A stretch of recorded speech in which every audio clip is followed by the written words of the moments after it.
noite, André Luiz. Boa noite, amigos do céu. Quão feliz e grata eu fico de estar com vocês, virtualmente mesmo. Presencialmente também fico quando estou aí, mas nesse momento estamos, usando as ondas da internet para nos conectarmos. Quão feliz eu fico, pessoal, quando estou na casa de André Luiz, aí no Guará. Me sinto aí na casa. Essa casa a qual eu sou muito grata, que me ensinou um dia lá atrás, na minha mocidade espírita, o primeiro letramento kardeciano. Minha eterna gratidão ao céu, a todos que conduzem os rumos do céu na terra. Viu? O tema que nos traz a casa hoje está aqui no nosso Evangelho segundo o Espiritismo, capítulo 13, chama-se o óbolo da viúva. Vamos refletir sobre essa lição linda de Jesus hoje, pessoal. Está retratada em Marcos e em Lucas. A referência que o Senhor faz ao óbolo da viúva, como doação dela, trazendo uma reflexão profunda para nossas almas, né? Uma reflexão que não passa, que é eterna e que faz-se sempre odierna. É sempre presente para nós, aprendizes hoje, né? Candidatos a aprendizes do Evangelho de Nosso Senhor. Nessa parábola linda, nessa análise linda, não é uma parábola, é uma referência a algo que aconteceu. Jesus, à frente do gasofilácio, que era o local onde os judeus depositavam suas doações para o templo, né? Jesus observa a cena junto com os discípulos e depois faz uma análise. Naquele lugar, muitos iam e depositavam seus donativos, suas oferendas, né, para o templo. No final do dia, uma senhorinha aproxima-se e deita ali uma moeda. Coloca uma moeda como oferenda, como donativo, né? Aos olhos do mundo, poderia parecer que era muito pouco, né? E Jesus, que analisa a alma e que nos ensina em todas as suas análises a buscarmos a essência, né, de tudo para o nosso crescimento. Jesus que perscruta os sentimentos, então dá-nos a lição que não passa. Ele diz aos discípulos que a doação daquela viúva tinha muito mais valor do que todas as doações que houvessem sido feitas no montante do dia, não interessava a condição. Porque, conhecedor das almas que ele era, ele sabia que ela tinha dado do que ela não tinha. Tinha feito um esforço, né, naquela doação. E por isso ela era extremamente válida. Paremos então e pensemos acerca do óbolo da viúva, né? Deslocando-nos do cenário amoedado, da história, da análise, né, que Jesus tirou para nos trazer o ensinamento. Pensemos no óbolo da viúva como um verdadeiro donativo que precisamos dar na terra. E perguntemos-nos, perscrutemos-nos, céu. Toquemos a nossa alma e perguntemos a nós mesmos se temos sido capazes de doar também esse óbolo último, né? No sentido de doar daquilo que é substancial para nós, mas que em última análise percebemos que podemos sim compartilhar, podemos entregar, né? O óbolo da viúva é analisado aqui na lição por Kardec como aquilo que doamos de nós, né? Porque como ela deu do que ela não tinha, ela tirou dela, assim, no sentido da alma dela, a coragem de dar. É o mais bonito no óbolo da viúva, que Jesus atenta e deixa como lição para os discípulos, para que eles trouxessem para nós. E é essa parte do ensinamento que nos cabe refletir. Sobre essa parte do ensinamento que nos cabe refletir. Qual é a parte de nós que já temos sido capazes de entregar na terra, de doar ao semelhante, de dar ao mundo como contributo para o construto de um mundo melhor, né?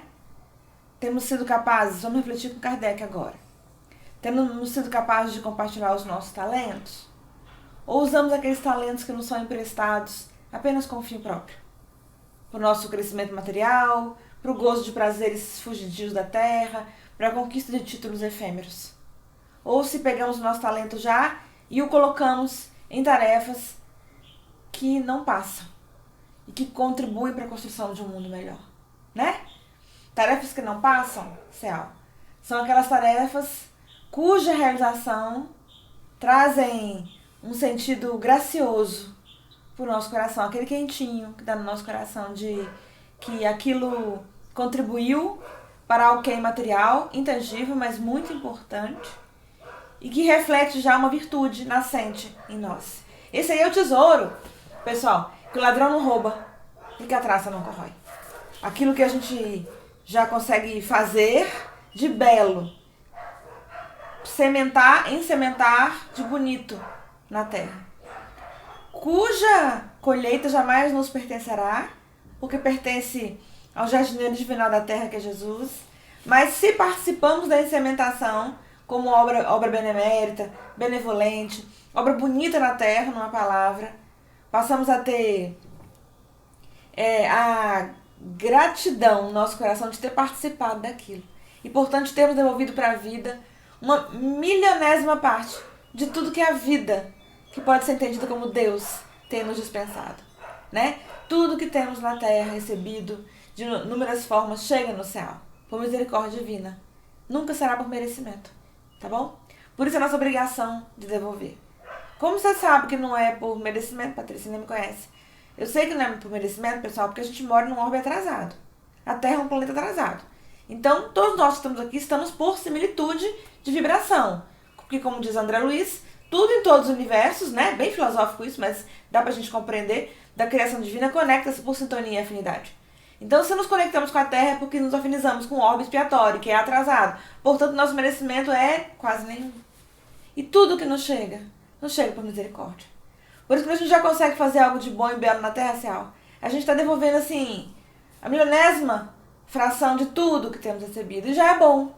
E já é bom que façamos, porque houve tempo já em encarnações transatas, em eras que já transcorreram e que não fizemos absolutamente nada. Tínhamos tudo para fazer e nada fizemos. Hoje a gente já faz. E o patrimônio da construção pertence ao Espírito, né? O resultado da obra pertence ao Espírito. O fruto da incementação dele também partilhamos. Então é uma alegria quando podemos fazer. Então pensemos, se nossos talentos, aqueles que nos estão sendo permitidos usar nessa vida e dos quais acessamos nessa vida, sempre por misericórdia, tá? Se já estamos compartilhando com outrem. Quando a gente fala que inclusive os talentos estão conosco por misericórdia, algum poderia falar assim, alguma pessoa, né? Ah, mas eu estudei para ter tal talento, né? Eu suei para estudar, para trabalhar. Sim, filho, eu sei.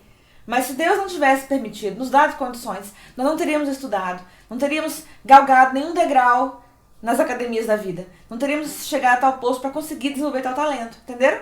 Então tudo que temos, inclusive os talentos que passam a pertencer como conquista intelectual do espírito, eles são motivos de profunda gratidão. Conseguimos desenvolver o senso da maturação em quaisquer talentos quando Deus permite. Então tudo nos chega por misericórdia. Pensemos no óbolo da viúva, se já temos sido capazes, Senhor, de compartilhar daquilo que a gente sabe fazer, também dos nossos sentimentos melhorados com o mundo. Ou seja, se já somos capazes de dar de nós mesmos para o mundo, tá bom? Dar da nossa presença. Esse mundo tão tecnológico, pessoal, na verdade precisa tanto de pessoas humanas, sabe? De seres humanos que sejam capazes de abraçar, de acolher, de entender. Toda a tecnologia da Terra não supre a carência de um coração humano. Todos os contatos virtuais não suprem a necessidade humana de um abraço, de um colo, de um entendimento, de um minuto de escuta fraterna, escuta verdadeira, quando você não está só ouvindo. Porque ouvir, Céu, quando a gente ouve a algaravia, ouvimos em algum lugar alguma coisa. Ter os ouvidos de ouvir, como Jesus nos convida no Evangelho, significa que sermos capazes de escutar. Então pensemos, se o nosso tempo, que é o recurso mais valioso, pessoal, falando só para os encarnados que temos na Terra, tem sido por nós compartilhado na direção da edificação de um mundo mais feliz. Esse é o nosso óbolo, tá bom? No mundo que nos convida a tantas tarefas, muito essencial, absolutamente fúteis e inúteis para o nosso futuro espiritual, nas quais nos enfurnamos e temos dificuldade de sair porque a matéria nos arrasta. Se nesse mundo cheio de que fazeres, alguns bem fúteis, mas a gente se coloca neles porque somos criaturas atrasadas. Então, nesse mundo, pensemos se a gente tem conseguido parar e ter um minuto para ouvir alguém. Um momento de escuta verdadeira, de uma audição presente, quando você está alinhando ali o órgão sensorial, mas também o seu sentimento, a sua atenção plena, focada no agora, diante do outro. Pensemos nisso, esse também é o nosso óbolo. O tempo, pessoal, é um recurso valiosíssimo. Arrisco a dizer, com tudo que os Espíritos têm nos dito, que o tempo é o recurso mais valioso que a gente tem na Terra, porque é o mais escasso. Às vezes a gente pensa assim que algum recurso amoedado, né? Algo que fosse um tesouro terreno, fosse o recurso mais valoroso da Terra, mas não é. Porque a matéria, como riqueza, como recurso, ela passa de mão em mão, os Espíritos ensinam, ela circula entre as pessoas, vai de um para o outro, acessamos-la em algumas encarnações para experimentar o que é essa prova, em outras não, experimentamos a ausência dela para sentir também o que é essa prova e irmos amadurecendo o senso de responsabilidade diante do recurso, entenderam? Que nos chega também por misericórdia, não somente para nós, mas para fazermos o maior número de pessoas felizes. Como somos criaturas atrasadas, muitas vezes pegamos o recurso somente para nós, para os nossos prazeres, para as nossas vontades, para os nossos quereres, e isso é um atraso espiritual. E o recurso, quando nos chega, ele nos chega porque Deus permitiu que fôssemos, mais uma vez, testados como despenseiros de um recurso que não nos pertence, que nos chega às mãos, para multiplicarmos na Terra em nome de todos. Entenderam? E às vezes pensamos que então, porque esse recurso é escasso mesmo, esse seria o recurso mais valioso, mas não é. O tempo. O tempo. André Luiz nos fala que o tempo perdido significa que a experiência vai ter que voltar, porque a gente vai ter que aprender. Mas aquele tempo não volta. E falando só para os encarnados, o tempo é exíguo, é curto. A nossa encarnação não tem data de validade, né? Por mais que consigamos uma oratória, consigamos a postergação do tempo, porque não tem nenhum determinismo na Terra, né? Temos ali um gênero de prova, inclusive para a desencarnação, proximamente um tempo de fluido vital, mas tudo pode ser modificado, a depender das circunstâncias espirituais de uma vida, né? Mas o que sabemos é que toda encarnação tem um prazo de validade, porque por mais que a ciência esteja desenvolvida, nós conseguimos aí 100 anos, digamos, né, sendo otimistas, com qualidade de vida na Terra e só, né? E aí, depois disso, a curto tempo virá a desencarnação, para aqueles que chegam a um século de vida na Terra, né, o que muitos não chegam. Ou seja, o tempo é o recurso mais escasso que a gente tem. Então pensemos nesse recurso escasso. Se temos dado também o nosso óbolo, o nosso momento, o nosso minuto de doação para uma tarefa que é bonita, que é bela, uma tarefa que ajuda, que é filantrópica, uma tarefa que é assistencial, uma tarefa que é edificante, uma tarefa que é evangélica. Espírita, no entendimento também de tarefa evangélica, tá? Porque o nosso espiritismo nada mais é do que o evangelho redivivo.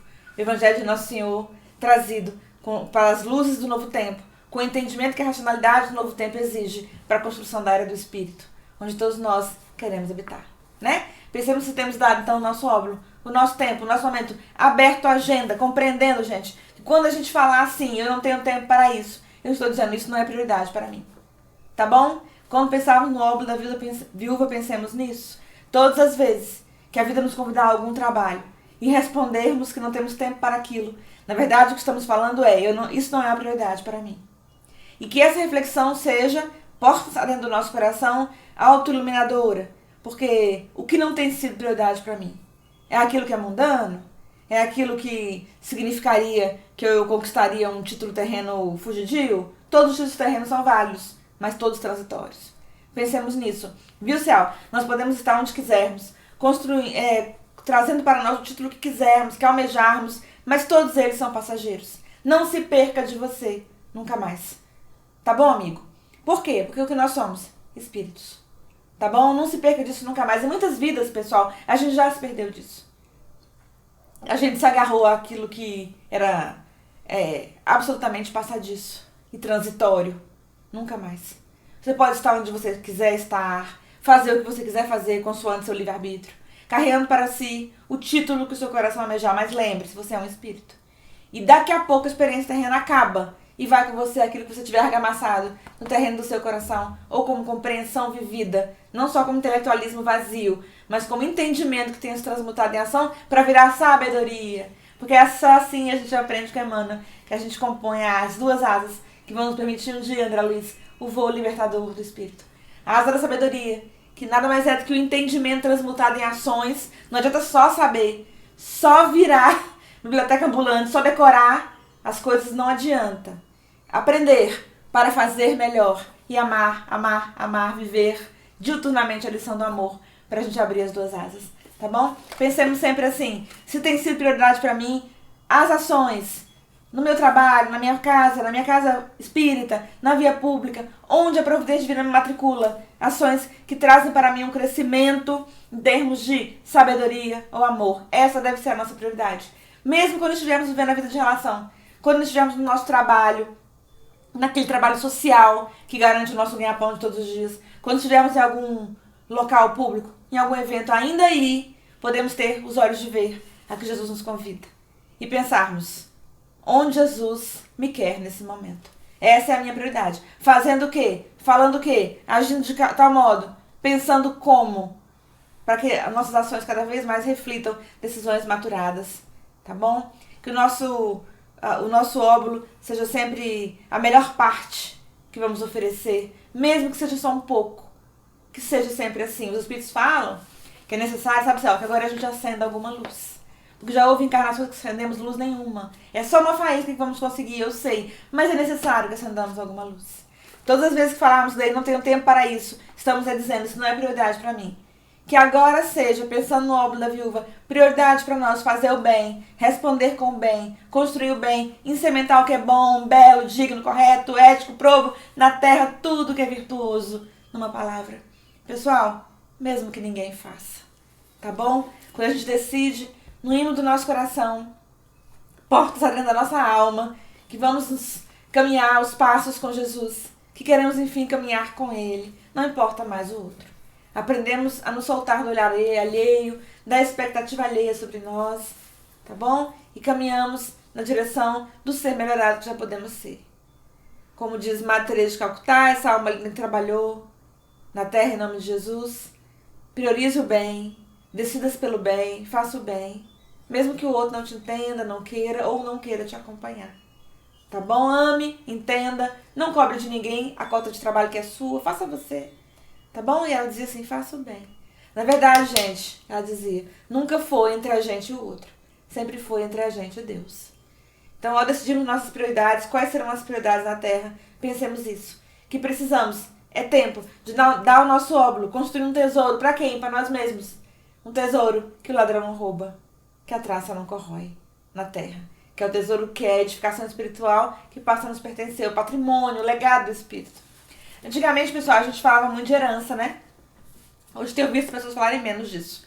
Mas antigamente as pessoas falavam em herança. Qual é a herança que eu vou deixar para meus filhos, essas coisas. Hoje a gente está entendendo que não é bem isso, isso não importa muito.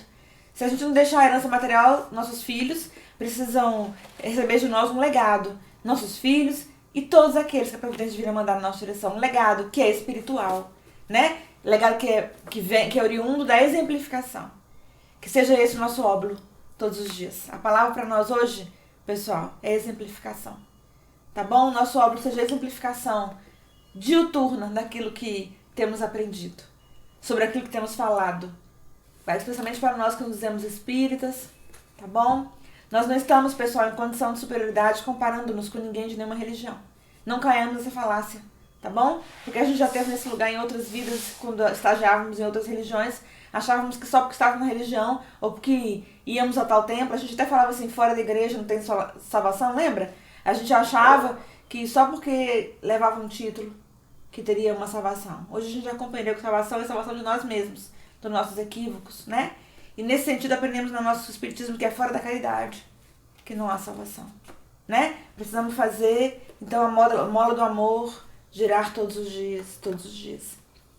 Que a palavra para nós, quando pensarmos em óbolo, seja, então, a palavra da exemplificação. Assim, ó, falando só para os espíritos, que tenhamos congruência entre aquilo que falamos do legado kardeciano para nós e aquilo que vivemos todos os dias. E se eu errar, Patrícia, se eu cair, levanta. Os espíritos sabem que a gente vai errar porque somos alunos incipientes na lição. O nosso orbe é atrasado, nós somos atrasados. Mas é necessário que tenhamos aderência entre aquilo que a gente já aprendeu e os nossos atos, nossas condutas, nossas escolhas diuturnas, né? Por isso que os espíritos falaram para Kardec que eles sabem qual é o verdadeiro espírita quando há esforço em domar inclinações más. Esforço. Os espíritos não disseram assim para Kardec, a gente sabe que é o verdadeiro espírita quando ele fez a obra. Eles não falaram isso. Porque eles sabem que nós somos muito frágeis moralmente ainda. Se tivesse falado isso, eu ia falar, tchau, céu, não dei conta ainda não. Mas eles disseram, quando fazem o esforço nós já podemos fazer. Esforço diuturno, de fazer melhor, de construir melhor, de dar o nosso melhor, né? De dar o óbolo. Aquilo assim que a gente olha e fala, eu preciso abrir mão desse minuto, né? Pra ouvir alguém. É necessário. Ou eu posso abrir mão de vender um tal talento para que esse talento possa ser doado. Assim, eu posso nesse dia estar na sopa. Eu posso nesse dia estar no acolhimento. Eu posso nesse dia estar no atendimento. Eu posso nesse dia usar a palavra. Eu posso nesse dia dar de mim na construção, na obra, na doação, no pedido, no trabalho. Nesse dia aqui, nesse horário, eu posso doar um pouquinho. Mesmo que a minha agenda esteja lotada. Nunca mais falarmos, pessoal, que o trabalho no bem, na seara do bem, não é uma prioridade para nós nesse momento. Porque nesse momento a gente está fechando a porta para nós mesmos. Tá bom? O bem que fazemos, os Espíritos nos falam, é luz que abrimos em torno de nossos próprios passos. Nos fala Francisco Cândido Xavier. Pensemos nisso. Tá bom? Quero contar uma historinha para vocês, bem bonitinha, que é contada na revista Seleções. Reader's Digest. Seleções é a versão em português, né? Conta a história de um menininho, pra vocês verem o que é o óbolo, que era criado pela irmã. E aí, a irmã mais velha, né? Chegou o aniversário dela. Ele amava tanto aquela irmã, que o tratava com tanto carinho, com tanto amor, que o olhava com os olhos do amor. Muito necessário, viu, Cial, que olhemos sempre, cada vez mais, com os olhos do amor. Ainda bem que o amor aqui na Terra é aprendido, né? A gente não nasce amando todo mundo, a gente aprende a amar. Então decida amar, pra aprender a amar todos os dias. O menino amava a irmãzinha. A irmã mais velha dele, né? Que cuidava dele. Eles eram órfãos. E aí, chegando ao aniversário dele, teve a ideia brilhante de dar a ela uma joia. E aí ele tinha lá pequenas economias, né? Um dinheirinho que ela dava pra ele às vezes. E ele juntou todas as moedas. E foi até uma joalheria que existia no centro da cidade. Um lugar onde ele passava quando ele ia pra escola a pé todos os dias. Chegou lá na joalheria, na ingenuidade de uma criança de 6 anos. 6 ou 7 anos. E colocou as moedinhas em cima do balcão. Nesse momento os vendedores olharam, mas o gerente da loja, que era o dono, chegou e perguntou o que ele queria. Aí ele mostrou que tinha uma pulseira linda de diamantes e que ele queria dar para a irmã. E aí o gerente entendeu ali a fragilidade daquele coração, a ingenuidade, e perguntou, quanto dinheiro você tem aí? E ele falou, é todo o dinheiro que eu tenho. Eu juntei nos últimos anos, todo o dinheiro que eu tenho está aqui para essa pulseira. Aí o gerente, vamos contar, contou as moedinhas e falou para ele, por caridade, nossa, que coincidência, é exatamente o valor da pulseira. História verdadeira. Todos os vendedores se afastaram, porque viram que o que estava acontecendo ali era fora da realidade da loja, né? E aí, o vendedor então pegou as moedinhas do menino, botou a pulseira numa caixa, fez um lindo laço cor-de-rosa, perguntou pra ele pra quem era a pulseira, ele contou toda a história, contou que era criado pela irmã, que era pra irmã, ele, tá. Fez um laço e entregou pra ele, falou, leve para sua irmã, desejar ela feliz aniversário. No dia seguinte era o aniversário dela. Quando ele entregou o presente pra irmã, todo feliz, a irmã levou um susto, porque ele tinha um selo de qualidade da joia, né? E ela sabia que pela situação que eles viviam, ela trabalhava como diarista para ajudar, para manter a casa onde vivia ela e o irmão. Ela não teria nenhuma possibilidade de ter nem metade daquela joia, quanto mais a joia inteira, né? E aí ela falou, meu irmão, vamos até a joalheria, porque eu acho que houve um equívoco. E ele falou pra ela, não teve equívoco. E ela teve, vamos lá. E ele foi com ela. Quando ela chegou lá segurando na mão do irmãozinho, entrou com um embrulho desfeito na mão, todo mundo já percebeu que alguma coisa tinha acontecido. O gerente foi na direção dela. E aí ela falou, olha, deve ter tido um engano. Porque meu irmão trouxe esse presente daqui, mas, sinceramente falando, a gente não teria condições de adquirir uma joia dessa. E o menininho olhando para o gerente. E o gerente falou assim, pegou o embrulho e falou assim, não houve engano nenhum. Aí ela, assustada, falou, quanto custa uma joia dessa?